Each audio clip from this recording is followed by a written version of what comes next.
Wow. Hey, Sarah. Hey now. Hey now. Hi, Sue. Hello, episode 460. I was listening to Howard Stern last week. It was really fun. That Hey Now reminded me of him, of course. I do like him. It was an interview with Chris Rock, and he was saying that he hasn't had sugar in a year or masturbated in a year. Chris Rock or? Yeah. Chris Rock, yeah. Huh, and doesn't watch porn anymore. Well, those are all good things. All addictions. I think so, yeah. Yeah. But he was saying, like, the dopamine thing was, like, putting him in some sort of fog, and he wanted to have a clear head, so that's his technique. Oh, abstain. Yeah. Or maybe it's just for temporary, I don't know, but for now, that's working for him. Good for him. Yeah, good for him. I saw a really interesting interview he did where he was talking about having a processing disorder. Yes. And that was fascinating. And I loved him talking really openly and honestly about it. Mm-hmm. And I think it's so great for people to hear and for people for him to be able to be open like that so it can, like, normalize things like that. I was telling my friends that I feel like a lot of the big comedic names may share that same for sure. situation because they have a lot of the same traits and a lot of the same talents and sort of social behaviors. Yes. I'm like, maybe this is more widespread than just Chris Rock in the comedic world. I would absolutely believe that. Yeah, right? For sure. Nanette, sure, what's her name? Yes, Hannah Gadsby. Hannah Gadsby. Yeah. If you could name, like, off the top of your head, right. enough people who, like, identify with some sort of, like, learning disorder or processing disorder or are on the spectrum in some way, that's a highly, like, representative, in that population. And it makes sense because they have this special gift of understanding human behavior and the way the world works, and it manifests in a different way than, like, your average bear. Or how about having to analyze it in the first place? Good point. Even being aware of it. They have to focus on that and be aware of that because that, like, more than normal. Yeah, they had to work around, right. For sure. So there you go. That's what happens when you say, hey now. Then I just launch into... I love it. Yes. And that, like, and I'll just add this little thing, that just... I love, like, the concept of, like, yin and yang, and that there's a flip side to every coin, and that the things that are our best traits can also be some of the things that are our... I always say the same thing that makes me hilarious, makes me, like, really can make me... I've been very good at learning how to control it, but nasty in a fight. I read this article years ago about how Brad Pitt once told, I don't know, some journalist that he had bought some famous toilet, like a historically important toilet. I forget the details, but the person writing the article was saying, like, if you were interested in dating Brad Pitt, that would be, like, so adorable and quirky and would make you love him more. But, like, if you were married to Brad Pitt, you'd be like, what is this fucking toilet? And it's often the same things that draw you to a person that you are repelled by eventually later. 100%. Absolutely right. Yeah. So that is, you can't. It's true for everybody. Yeah. You can't, well, you love them and you hate them for the same, like, it totally is. I'm trying to think of something that would be like Well, we just talked about it before we started recording. I was saying how you're so expressive. Oh, and yes. that's what makes you so funny to me. Yep. But it can also seem, I don't know, dramatic or whatever to other people. Like, yes. And way over the top. Oh, my gosh. Yes. I make everything. I can't even help it. Like, my reaction is going to be a big sigh. Over the top. I really should work on that. No, you shouldn't. It's too hard. It's like you can't. It's just about being aware of it within situations, I think. Mm-hmm. you know, do it more for me and maybe less I always for do. like... I can't. Yeah, of course. I mean, you spend like freaking 10 years on reality television where they're literally paying you your job. You're invited back the better you are at doing that. And then it's like a skill when you get home. They're like, don't do that. Definitely don't do that. Because that's not, well, I guess it's all of reality TV. We do this show because we're still being rewarded for our yes. strange personalities. Oh, that Brad Pitt thing is so funny, though. I'm going to find that article. That was a hoot. It's so true. Imagine, like, being the journalist and pitching the article. Like, I want to write a story about Brad Pitt's toilet and how it relates to his dating life. I love that meme that floats around every now and then that says how, like, Brad Pitt becomes whatever woman he's dating. It's true. I love that about him. It's so funny. That is so accurate, empathy. And he really does look exactly like every woman he dates. That is so funny. We should see what he looks like now and then see who matches it, and we could probably predict who he's dating. Okay, first I need to talk about my joy about the fact that British Baking Show is back on Netflix. Susie! I watched it for the first time. This is everything that television, reality TV should be. Yes. My heart, this. Yeah. Yep. You know, I know Chris Rock has given up sugar. Right. But I hope he hasn't given up watching people cook it, because that is the cure for everything. And it is so adorable. What's your favorite part? So, I mean, I'm a big fan of the show. And so I was excited to watch it. And we sort of made a big thing about it, because you got to make a big thing about stuff like that these days. Yes. And we turn it on, and I kid you not, within 1 minute of that fucking first note of the theme song, I was crying my eyes out. Oh, Susie, I love you. Because it, to me, represents the best of us. And it also really hit home what a deficit we have been in this year of joy and hope and love and kindness and civility. And that was when it hit me, like, we are all having collective trauma, and things like this show shouldn't make us this happy, but they must, because it's all we have. Oh my gosh, I get it. What do you think? I agree. I cried when I received the Tiny Chef plush doll in the mail. No. Yes, I did, Suze. See, and then I tried to cover thing. it up. Like, I tried to, like, hide that I was crying, and, like, I, like, got up and, like, went to the bathroom and, like, blew my nose and was like, allergy, or, like, you know, one of those. And, like, this is me who, like, does not embarrassingly cry. But I was like, I don't know if I'll be able to explain away, like, crying over receiving a Tiny Chef plush doll. But like, he says 25 different phrases. I get it. Because I get it. That is something that brings you comfort and joy. Yes. And receiving that, it just all comes at once. And I know a lot of people who haven't watched the baking show yet who would be like, what is the big deal about the show? Everyone makes such a big fuss about it. That was me 1 week ago. Okay, now you feel the same? I'm fully converted. I am mad that it's like finding the... I don't know.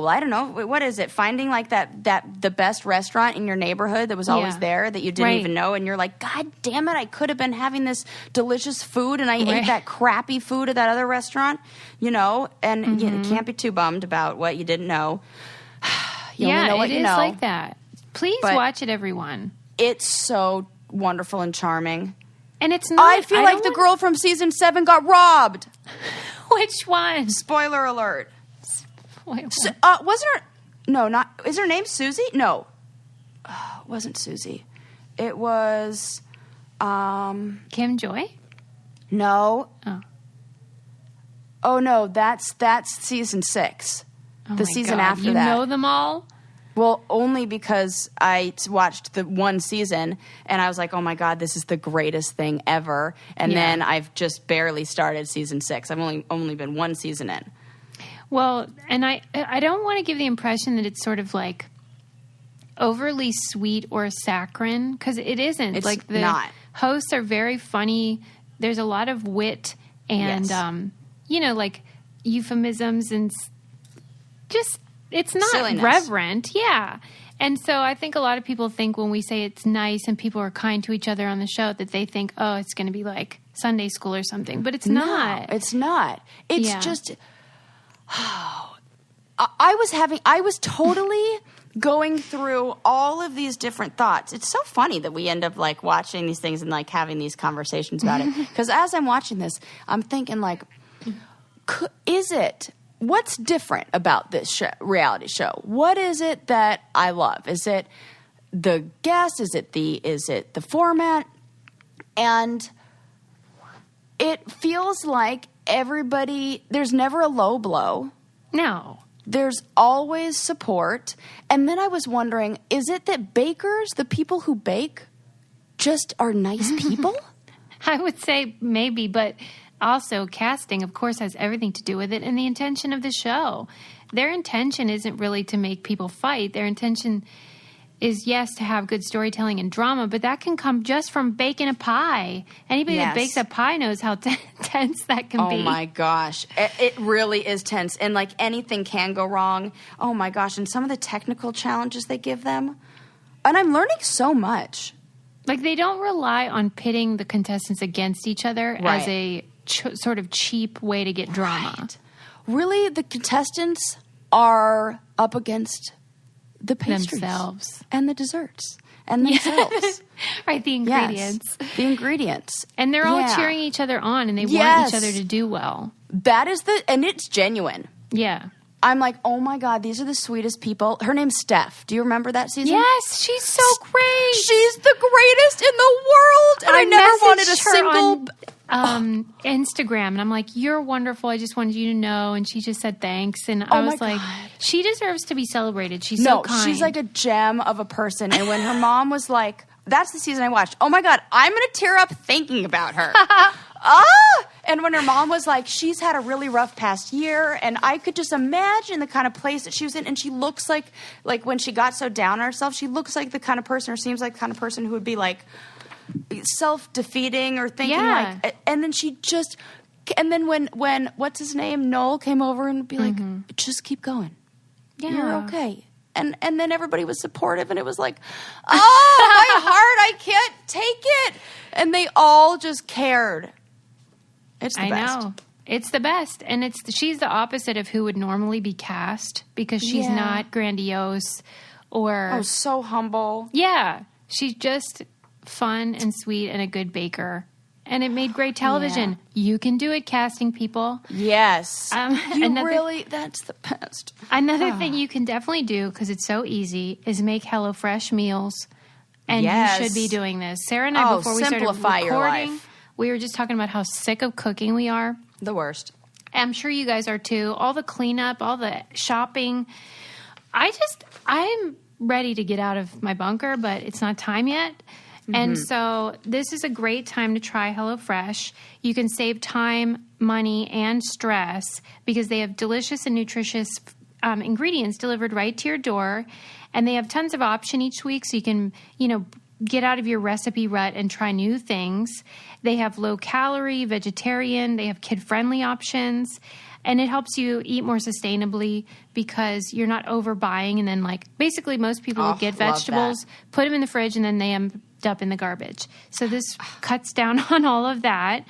And it's flexible for your lifestyle. So you can skip a week. You can add items like garlic bread, change your delivery day, cookies, whatever you need. Whatever. Yeah. And they give back. They donate over 2.5 million meals to charity, which is so important right now. And they have a deal for you guys.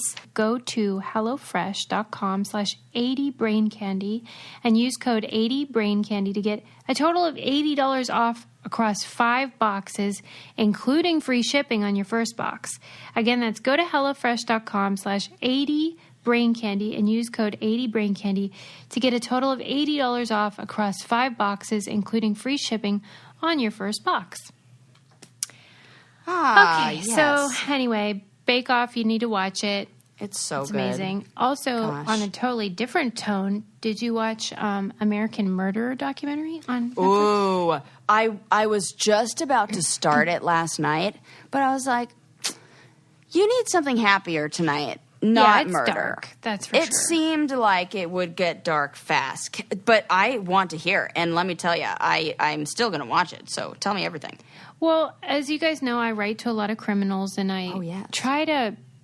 For me, it's about figuring out what went wrong. Why someone would choose to murder someone, but especially in this case, this is a story of the guy that killed his wife and daughters, and they were sort of that idyllic, suburban family, which is what always gets the headlines. Mm-hmm. But it does baffle you because you think they had such a beautiful family and they had jobs and they could live their life peacefully, and then something just went wrong. And so it's this question of what the heck went wrong? Mm-hmm. I mean, he was having an affair, and presumably he just wanted to start over. But why wouldn't you just get a divorce? There's got to be a feeling of being trapped. I would imagine I want to see. There's a specific diagram. It's like a square for, I feel like trigger warning, but suicidal ideation. And people who get to this point of hopelessness and pain and emotional pain and no way out. And so I wonder if it's a similar thing where it's lack of options. I just feel like you'd have to be backed into how could somebody go to that place? And you'd have to be in such I can only imagine, unless it's he's like a sociopath or something. But if it's a regular, he seems so regular, then he had to have, it felt like he had gone to a really, really dark place. And I'm not in any way saying those two things are the same, by the way. I'm just applying the same kind of the tool that they use to measure it. I feel like similar. He must be a sociopath, but it's strange when someone hasn't, at least from what I've seen in the film, he hadn't demonstrated violence or that type of personality, at least violently.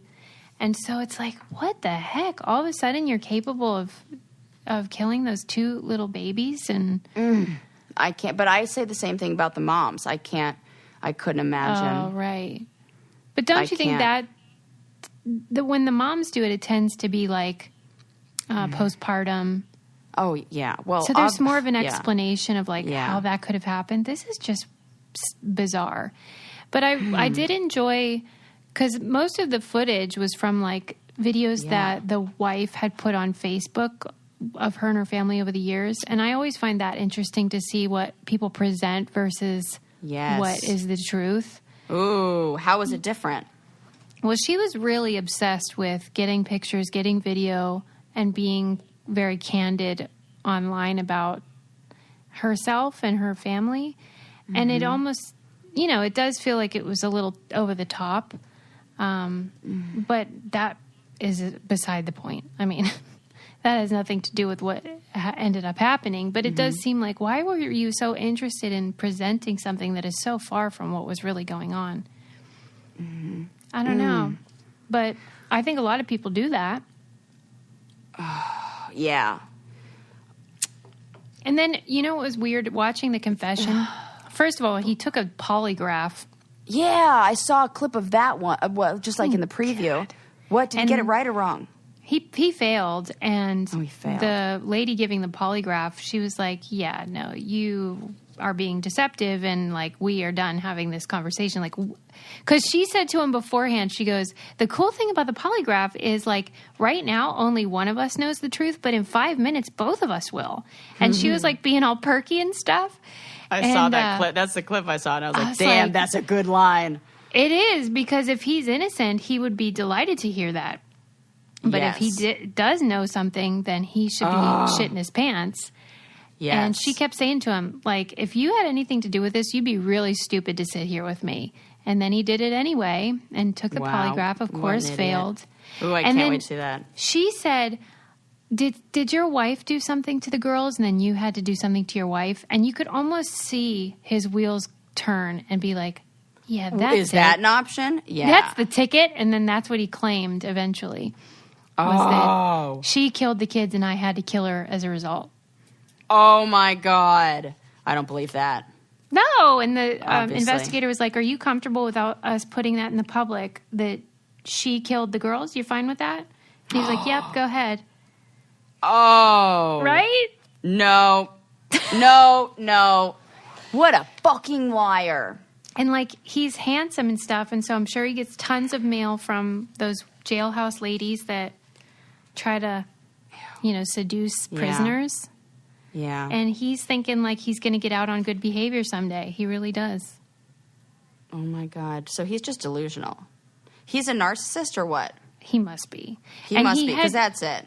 He had just lost, like, 60 pounds or something and became obsessed with working out. Oh, my God. And the investigator was like, usually when people do that, it's because they have somebody that they're working out for. Like, no.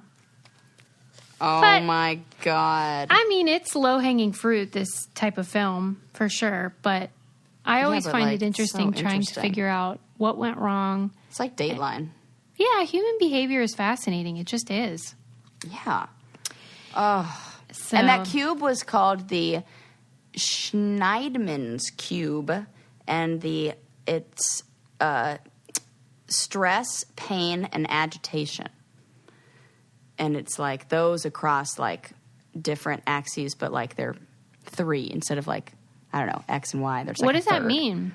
So like when there's high pain, high stress, and high agitation, the likelihood of an extreme scenario is more likely. Okay. So we have to work on bringing down the stress, bringing down the agitation, or bringing down the pain.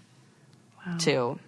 So if he felt like agitation and stress and then pain of like, I'll never be able to leave this and I don't want to be in this relationship. I'm stuck. And, I'm stuck. Then I think it, makes people go to extremes. And so focusing on bringing those things down, I think when you were looking for like, what is it? What is that thing? That, I mean, I don't know. That's all I got in my... Yeah. Well, one thing that helps me deal with my stress is using Noom, which is a wonderful app that helps you be accountable with your goals and your behavior. They have like a cognitive behavioral approach. So you tell them what you are interested in changing about your life or keeping yourself on track. And you have someone that will hold you accountable. They'll send you articles about how to make good choices and improve your self-worth and your mood and anxiety, which so many people are struggling with. So I like to give suggestions like this on what might work for you. And Noom is a great option. As I said, many of our brainiacs are using it and finding it really helpful during this time. But it doesn't demand much of your time. It's like 10 minutes a day. It's no big whoop. And there's a science to getting healthier. It's called Noom. Sign up for your trial today at Noom, Noom.com/braincandy. What do you have to lose? Visit Noom.com/braincandy to start your trial today. That's Noom, Noom.com/braincandy. I have noticed even my son, he's like, can't go out and play in the parks, doesn't have his friends because it's, not safe. So he's just like becoming more of a couch potato. Mm-hmm. And I think a lot of us are. Yeah, myself included. We're moving less and we're home more, so you snack and all that. So I think a lot of people are looking for maybe how to get back on track. Oh, for sure. I need that too. So, okay, next up on the agenda. I'll just give you some statistics. I just thought these were interesting. This was a July 2020 survey of adults working from home found that while 57% of men said that working from home has positively affected their career, just 29% of women said the same, while 34% of men with children at home reported getting promoted during the remote work period, while only 9% of women with children at home said the same. The same imbalance was seen with pay raises. Leadership responsibilities and praise. No. Isn't that nice for them? Oh, no. No. Sarah just keeps saying no. No. I mean, that's what we all knew anyway, but like, I hate when I get confirmation that everything is screwed up. Oh, my God. That's a bummer, man. Yeah. How do you even... it's the division of labor. Absolutely. It 100% is. Mm-hmm. Yep. Yeah. And a lot of it's invisible labor. Just remembering, oh, so-and-so's birthday's coming up. We need to have, a card sent to your mother or whatever. All that stuff is taxing on one's inner life. Yeah. And so if it's not evenly distributed, then we have an unfair situation. Yeah. I always am like, I am shocked that, like, I don't know if Ren knows that I clean out the refrigerator. Right. Stuff like that. Like, it's always clean and, like, super clean, like lined up kind of clean, like home with all the stuff style. in a rows. Yeah. And I don't know if he, like, knows that that's something I do. Like, if you were to ask, like, what do you think that... There's a lot of stuff where I'm like, I don't think he even knows. It's like, invisible labor. Right. And it's a balance because they would argue, and my husband always does, that, like, they don't care if the fridge is organized. Right. I hate that argument. Because I love to just go, okay, let's not do it. Right. Well, that's my sister. She used to go on strike. Yeah, I love that. And she'd be like, well, then I'm going on strike, and you can see what you'll miss. And it might take that for some people. Yeah. What's a nicer way than not doing that? What did you do with Adam? Well, I just trained him over the 10 years. Yeah, that's nice. That's nice. But it takes time, man. Yeah. But I need to be trained on some things, too, I will say. Do you? Oh, yeah. I'm much better about loading the dishwasher now. Okay, so everyone has their little quirks. Yeah. Yeah, maybe if you say, I'm open to being trained on the things that are important to you, maybe your partner will say that they're open to being trained. Yeah. It might be a bad sign if they were like, good, get a pen. Right. Settle in. Class is in session. Right? That's funny. Hey, well, it's still hot out here in LA, but I know for most of the country it's getting cooler, but there were those really, really hot days out here on the West Coast. Yeah. And there are these doofuses that are called fucking heat tourists. No. Yeah. What do you mean? Like they go to Death Valley just to get a picture in front of the thermometer that says it's 130 degrees out. I get that. You... And I have to say that because on our way back from Zion, I took a picture of that thermometer. No, if I was there, I would. Okay. I was like driving. We were driving. We didn't even pull over, so. No, that's fine. It's the people who are like driving for hours and hours to take a vacation just to get a picture. Nah. Come on. And that's dangerous. I do appreciate celebrating the little things. Yes. What's the danger is like going to the hot places? Yeah, if you go to those hot places, they tell you, like, if you're driving up a hill, you got to turn your air off because your engine could catch fire. What? Yeah, like it's super They're hot. just like, I feel like they all like watched the movie like Twister when they were growing up and were like, ooh, yeah, storm chasing is exciting. Let's like do that, but it's like for the heat. And like, because we live in California, you don't have a lot of that. Storm chasing. Oh my God. Like, here's an example of how hot it is. They were saying that people that live in that area, like, if they turn on their cold tap, it's hot water because of, like, the ground temperature is so high. So they have to use their hot water heater tank as a place to store cool water, and then it comes out the hot tap. And they just turn that down. Yeah. Oh, my God. Like, that's crazy. Super hot. They switch the hot and cold water. Yeah. That's funny. Because the natural water is hot anyway. So what they need to do is get cold water. I will never forget. Damn. Sarah, what was that car you had, the Beast? Oh, the Beast, the Jeep. Scion? Mm-hmm. Oh, that's another one. Oh, yeah, the Scion. Yeah. Sarah had this Scion that we took right after the ruins. We drove to Las Vegas, which goes through that really hot. Is that Death Valley? Where the hell is that? Okay. Yes. And it was one of those days. It was like July, and it was hot as balls.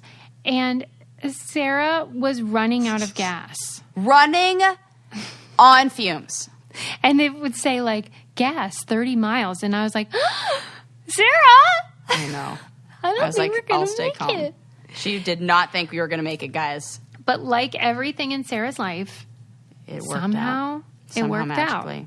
I just knew. I had faith that the gas gods would get us there. And they did. And they did. But that's when I learned a lot about how I'm a worrier. Yeah. Sarah is not. Yeah. But maybe I should be more like her because it did just work out. But it's like, I worry and freak out in times where, like, I shouldn't be. But I don't worry and freak out. I'm, like, super calm under stress. Crisis. Okay. Crisis managed. Like, some people, Crisis managed. Some people, like, you know, I remember when I was in grad school and people would be like, oh, gosh, I can't work with couples. Like, I just can't deal with the fighting in the room. Mm-hmm. And I'd be like, oh, yeah, not a problem. It's my specialty. I see. I get it. Like, I'm like, oh, I thrive. Like, it's like I have, like, the reverse. You put me to a heart monitor, I'm, like, cool as a cucumber in there. You love it. Yeah, I don't know why. Well, it's your theory, right? About when you're born into the fire or something. What's that saying? Yeah. Like, you're used to the flames. Yeah, you're like a heat tourist of emotional heat. Yeah, oh my God, that's so funny. Oh, yeah, but those people are crazy. However, I do really want to try the old frying an egg. Yeah, on what are we waiting for? Car, like, hood. Not on the. Don't do it on the driveway. That doesn't work. You got to do it on the engine. Is that true? It doesn't work on the sidewalk? I mean, it does. It just, I looked this up. The max temperature that a sidewalk can get, I want to say is like 100 and, it's usually like 139 degrees, and I think it needs to be like 157 to cook an egg. Mm-hmm. I like really looked this up, like when we had that heat wave. Let me see. How hot does it need to be to cook an egg on the sidewalk? Somebody's asked this. Oh, yeah. So I was 1 degree off. An egg needs to reach 158 to cook through, and the sidewalks can get up to 145. So, yeah. So why is that the limit? Well, it probably isn't the limit if it's 130 outside. Right. That's probably if it's like yeah, but it does say that you can do it way faster. With like on the engine bed of your car. Yeah, like that makes like sense. the hood of your car too, or something like that. Yeah, the metal goes a long way there. Yeah, engine bay. I probably said that the wrong word. They're like, Sarah, you're saying like, I think that's what it's called. Or yeah, bed is like something different. What do I know? Nothing. One thing that's always hot though is using Fiverr. Oh yes, super hot. I was just reading an article about how great this is. It's so great. I love using it. I find it very fun. I have to control myself where I'm like, oh, what else can I do? Oh, yeah. 2020 has been, a year of uncertainty. And a lot of people are, figuring out their work situation. And you can use a lot of the services on Fiverr for freelance, graphic design, copywriting, film editing, web programming, all that stuff that you're like, who am I going to hire? I don't know a guy. Yes. Like in Pittsburgh, everyone knows a guy. I know a guy. These are the guys. Now, we all know these guys and gals on Fiverr. It's super easy to find what you're looking for. They have great prices. You can find someone that specializes in what you need. They have seller reviews, so you know if they're really good. They have great customer service 24/7. And you can check out Fiverr.com and you'll receive 10% off your first order by using our code BRAINCANDY. Find all the digital services you need in one place at Fiverr.com, code BRAINCANDY. Again, that's Fiverr.com, code BRAINCANDY. I've used them for all kinds of social media stuff. It's so fun. Love it. Yes, I've noticed. I love when I see things on our Brain Candy podcast They're so cute. page. And I'm like, oh my God, look at that little fun. Yeah, you can make graphics and highlight covers. Yes. Fiverr. Okay. Mine are all depressing. I was going to be like, do you want to know about death by loneliness? Oh my God. What? Tell me about that. Sad? Okay. No, because I first tell me what I feel like it's person specific. Well, that's probably true. I'm sure for some people it's more pronounced than others, but I was shocked at the sort of statistics. It said loneliness mortality is equal to smoking. Whoa. And twice as deadly as obesity. Yeah, I can see that. Like, I mean... Well, I read I feel like we talked a long time ago about how the greatest predictor of health is how many friends you have after the age of like 55 or something like that. Mm-hmm. So yeah, it kind of points to that. It breaks my heart because this has been such a lonely year for so many people.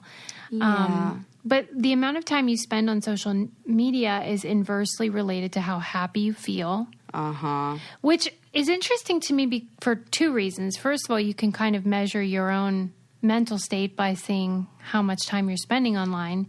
But also just think about who else you're exposed to on there. Other people who are also lonely and maybe sad. Oh, God. Right? So it could be reinforcing in that way. It for sure is. Yeah.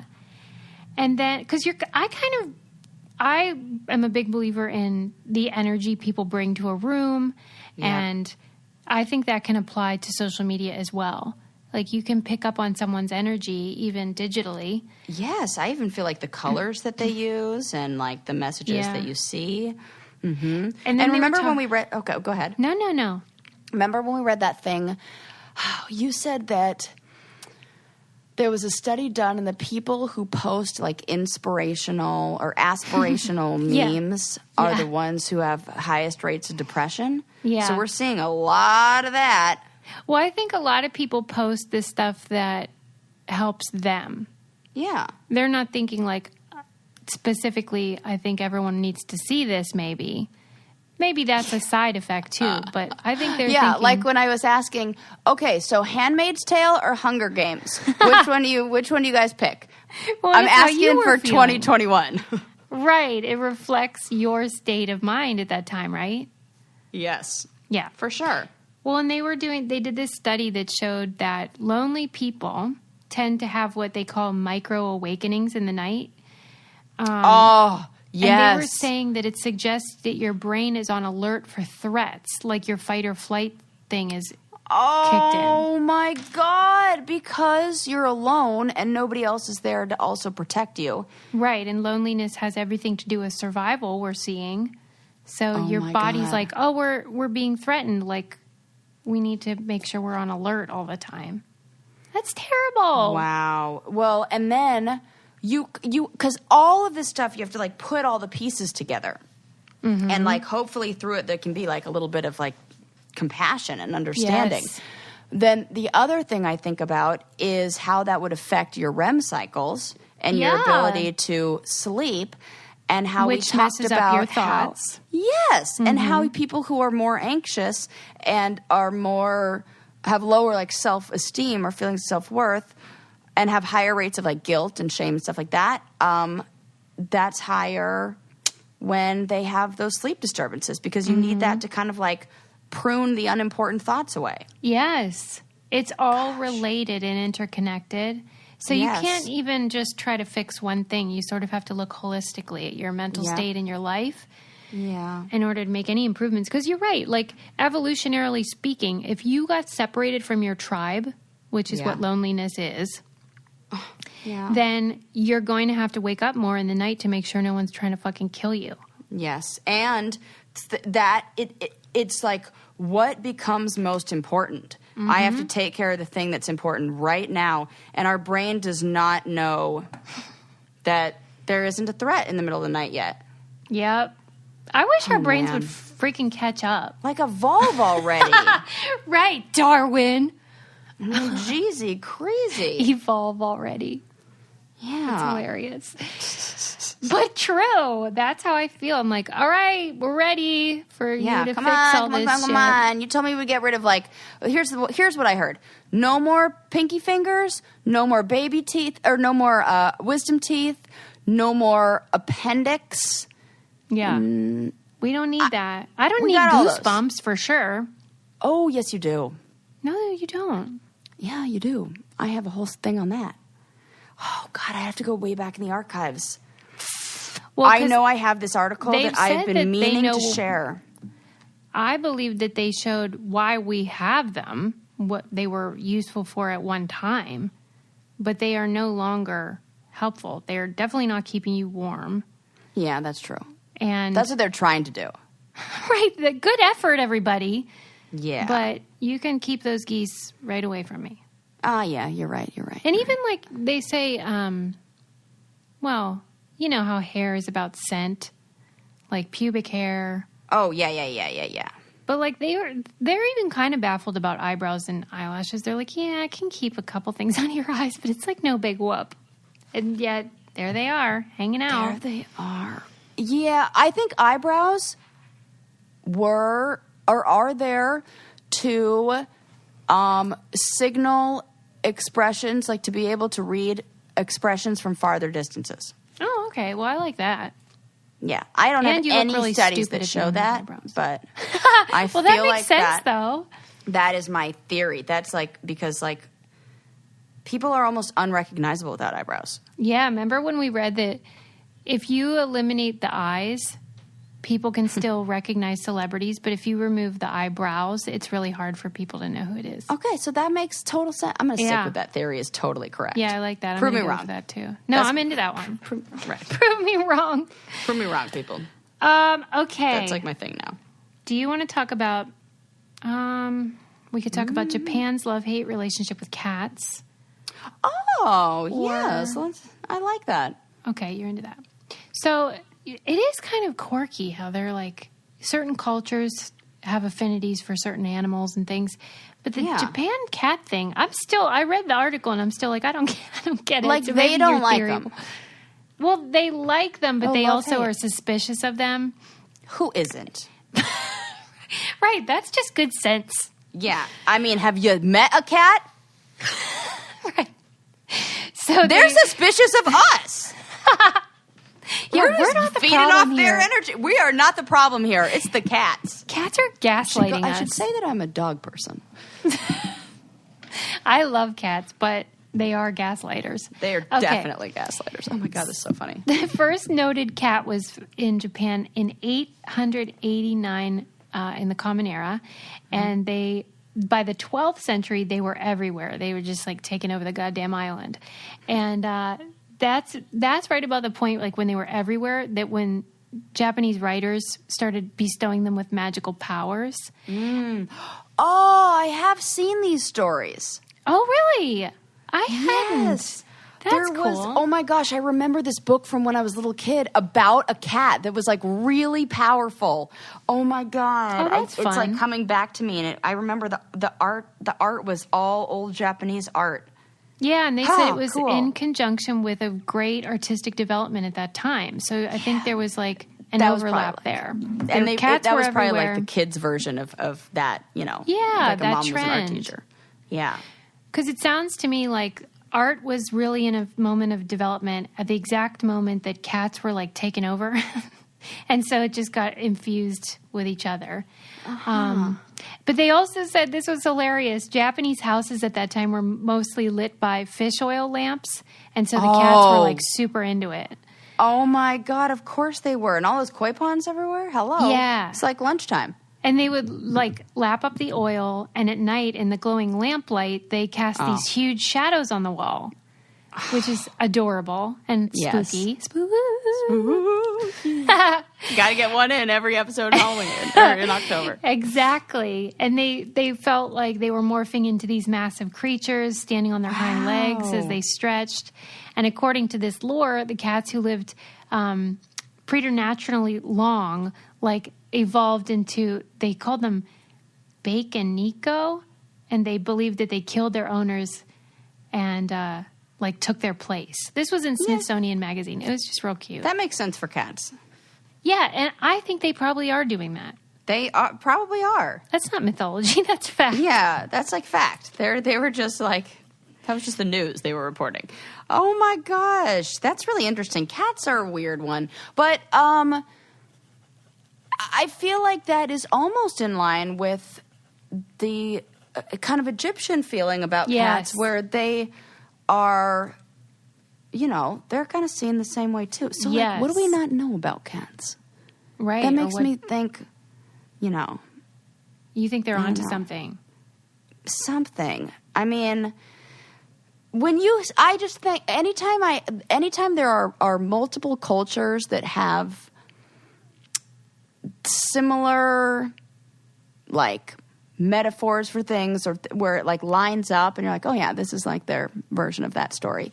I'm always like, okay. Yeah, there's something like there's to all this. those creation myths and even like the Great Flood, there's several different myths. Yeah. So like that shows me that there's some message that there's some that is trying to be and that is the way that they're choosing to like represent that or answer that. And so I'm like, what is it about? I just want to know. I just want to think about why multiple ancient would look for an answer about something in felines. Yes. Yeah. Exactly. Makes me curious. Yeah, it's really cute. Or there were just a lot of fucking cats on that island, like kind of like snakes, and what do I know? Okay, one more thing before we go. Sarah had watched the Rubik's Cube documentary. I still haven't seen it, but I'm going to. You loved it, right? I loved it so much. And then I read this article about the Rubik's Cube inventor, so I thought I would supplement Sarah's documentary discussion with this. He's real quirky and cute, and I really liked the article. It was in the New York Times. And he always talks about how the Rubik's Cube loves attention, but he does not. And oh, my God, that is cute. He's super humble and like... He's like, I don't want to talk about... He wrote a memoir, but it's not really a memoir because he's like, my life isn't that interesting. The cube is interesting. And so he made this super weird memoir that I definitely want to buy because it's like you can read it from any point in the book. Like he doesn't want you to just start at the beginning. It literally is a Rubik's Cube. Yes. Dude, like, this guy's think cool. about how smart you have to be to come up with that concept. Because that's how Rubik's Cube works. You can start it from any... did he say that? Because that is... He didn't, but the journalist did. The journalist was like, clearly this is, the way this guy's mind works, and it's That's so endearing. so fucking cool. I just loved it. And he was talking about how he came to create it and how, it took him a really long time at first to figure out how to solve it. He says he can do it now in a minute, but like the record is 3 seconds. 3 seconds. Yeah, by that kid. Yeah, that kid, right. And he says, speed is not important. It's elegance and quality that are important, which, I mean, I got to meet this guy. He is right up my alley. You have to. Suze. And they were talking about how interest in the Rubik's Cube, fizzled in the 90s. It was like old hat by then. But then after the internet came about, it all sparked everything again because people were making videos with them and trying to learn the tricks. And then now it's like blown up again. And huge. He said that the thing that interests him is not the cube itself, but the relationship that people have to the cube and how it... I just love calling it the cube like that. Right. Well, his last name is Rubik. Like, so he could, yeah. It's his cube. Rubik's Cube. It's his cube. Yeah, Erno Rubik. I like him. I do too. I was like, we need to meet him and be friends and like You totally would be friends with him. Yeah, because he sounds like my cup of tea. But yeah, he really is. Initially, he didn't make a lot of money on it. It was like fly by night. But then I guess once it went bonkers, he was able to make a nice living off of it. Good. I love people like that. That's really cool. Because life is weird and confusing and lonely, as we've described. Yeah. And I love when people can be aware of that. Like, he's a brilliant man. Clearly, he knows the human condition. But he's trying to make the best of it and just have fun while he's here. Yeah. And I had read this great article about why we should play more. Oh, and it I fit love in that. with when I read his article. I thought, that makes sense. Like, let me read you this quote. Let me find it. The woman in the article said, "To play is to bend limits rather than rally against them, and maybe in doing so find unexpected room to move. It is in essence a freedom, if only illusory, like even if it's not true. And there can be relief in that too." This was in Business Insider, and it really moved me because I love playing, and you don't want to feel like it's frivolous and a waste. And I don't think it is. It's not. It's healing. And if anybody, oh my God, I was like just having this conversation with somebody the other day. If you need evidence for that, look at Google. They have Lego bricks. They have those meetings on bicycles. They have, and people now would be like, oh, okay, well, that's like overboard, maybe, I don't know, whatever. But the reason they're doing it is because these are people who, like those, like, you know, Silicon Valley nerds are like, give me the most cutting edge science stuff that makes people perform their best. Yeah. Oh, it's that? Okay, let's do that. Even if it's Legos and play. And it is that. That's the truth. Well, and it's like, okay, they're doing it so that they increase productivity. Right. Which is fine. That's what a business ought to be doing. But if you can employ that same methodology in your own personal life and really just find the joy in play, I think you'll be better for it. Well, they're doing it so that it puts the employees in the better mood and makes them more creative, and which then in turn makes them better workers. Sure, workers. Right. So, like, don't let them just be like, get all the reaping benefits. the benefits. Yeah, do it. Do it for you. Do it in your time with the intention and like the focus of putting that energy towards like things that matter to you. When I remember when we were criticized by somebody that said that our 420 pot smoking was like a gimmick and just silly, and we were like, that's correct. Yeah. That's what it was. It was supposed to just be for fun, and that's okay. Have you seen any stoner stuff ever? It's all novelty. I believe they're called novelty stores that sell that kind of stuff. And it's like, that's a good thing. It was for novelty. That's fun. Like, we're doing the work. We go to school. We get serious. We get degrees. We get jobs. We have families. We do all the serious stuff, too. Yeah. So it's about balance. Yes. Have some fun, too. Right. And if I can't be silly here, where the heck else can I be silly? Nobody is sillier than Sarah. Oh, come on. Silly Sarah. Like, if you give Sarah room to be silly, I'm taking it. You will have a good time. That's totally true. That's totally true. You give me room for silliness. Well, and that's why I feel like one of the reasons we bonded is that I love instigating silliness. Yeah. Like, hey, you know what you should do? And all I need is an instigator. Yeah, because I don't want to be the... Yeah, but like... Because I know that your silliness is like lighthearted, fun silliness. Yeah. It's like when I was growing up, my mom used to take us to fancy hotels and we would play Truth or Dare. Like fun Truth or Dare with kids. So we went to the Waldorf Astoria and played Truth or Dare. And my mom dared my little brother to go up to these women dressed in like their furs and sitting like there and sing opera to them at the table. Oh my God. And he's like 7 when he's doing this, or 8. I bet so it's they like extra loved hilarious. it. Then, oh my God, what was one of the funniest ones we did? We dared my mom to, and let's be real, they're only dares. We dared my mom to pretend like she got stuck in the revolving door. And just keep going around and around and pretend like she didn't know how to get out of it. And like we're doing this in like fancy hotels. And it's all just like fun and play. And like nobody's getting hurt. And people are laughing. And it's fun. And you know what? We were doing it all without anybody recording it. Because it changes the intention when you're doing it. That's not play anymore. Now that's work. Because now you're just... turned it into, now I got to like post this. Now I got to be a thing. Now you're taking away, you're undoing what you just did. Yeah, I agree. Yeah. So I hope you guys will have a playful week. Yeah. And don't be lonely. You have us. You have us. When people don't say trust like cats. I love listening to you guys because I feel like we're friends. I'm like, we are friends. You're our friend. Absolutely. That's if you real. listen, we're friends.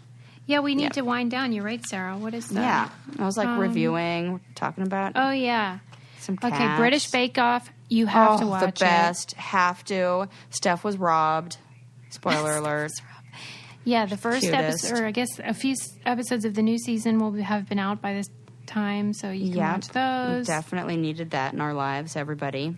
If you're going to fry an egg anywhere besides the kitchen, try your car engine. Yeah. But like, don't be dumb and start chasing the heat because, like, come on. That's stupid. Stay inside what where was it's cool. the temperature on the thermostat or whatever went? I think it was 122, which is why I took a photo of it, because I was like, holy shit. 100 and what? 22. Oh, my God. Or 112. No, that's too high. 122 is insane. Maybe it is, though. I think it might be that high. I'm going to look right now. I mean, at a certain point, it's kind of like all the same. Like, you're just on fire. Yeah, you're just on fire. Where is it? Okay, go back. I can't wait to see this picture. Yeah, I'll definitely be posting that one for you guys again. You're so excited to post it. Yeah. I'm like, how dumb are these people? And you're like, I did that. Oh, I was like, 122. I was right. That's sick, Sarah. I know, Susie. I'm going to send it to you right now so you can see. Because I like even zoomed. And this was an excellent picture. And the funny, it's in Baker, California, which is also. Oh, I love that. Yeah. Baker, California has the world's tallest thermometer. Wow. That is sick, man. Isn't that insane? Yeah, I don't like it. And I was like, no, that can't be right. And then sure enough, I looked it up and I was like, oh my God, it really is 122 outside. What the hell? We can just spontaneously combust. That's true, I feel like. I'm winding us up, Sarah. Yeah, don't want Sarah. What am I doing? Calm. Keep it calm. All right, we got to go anyway. We're chilling. We got to go. All right. See you next week. See you next time, everybody. Bye. If you like this podcast, come check out the I Don't Get It podcast. There's no topics we don't or won't discuss. Seriously, I mean, we overshare our personal stories, so you don't have to. From relationships, love, heartbreak, or sadness, to hot news and celebrity interviews. And of course, the best Bachelor exclusives. All on the I Don't Get It podcast. You can find the link in the show notes.